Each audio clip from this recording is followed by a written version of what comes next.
Un changement physique sans danger, mais pour autant pas anodin.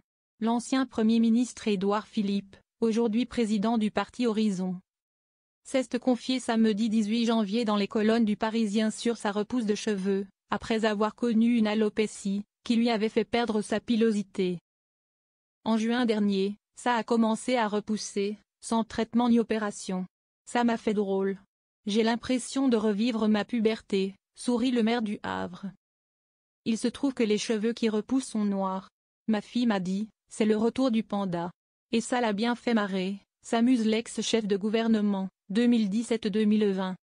Je suis en quelque sorte revenu d'entre parmi les chauves, plaisante encore celui qui a annoncé ses ambitions pour la présidentielle de 2027. Ça change le regard que vous avez sur vous-même. Édouard Philippe s'était déjà exprimé plusieurs fois sur la perte progressive de ses cheveux et de sa barbe ces dernières années. Revenant une nouvelle fois sur cette expérience peu commune, il reconnaît avoir été affecté par son alopécie. J'ai vécu le fait d'avoir cette maladie qui n'était ni dangereuse, ni contagieuse, ni douloureuse, mais visible. Très visible, confie-t-il. Perdre tous ses cheveux et tous ses poils, c'est tout sauf neutre.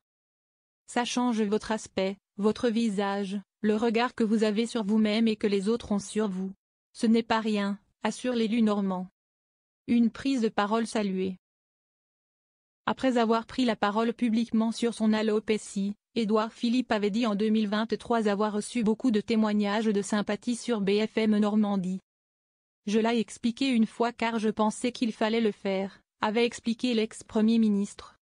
Dans un sondage Ipsos pour la Tribune paru le 12 janvier dernier, portant sur les personnalités politiques qui susciteraient le plus de satisfaction en cas d'accession à la présidence de la République, le maire du Havre arrivait en 3e position, avec 30% d'opinion positive, après Marine Le Pen, 34%, et Jordan Bardella, 33%.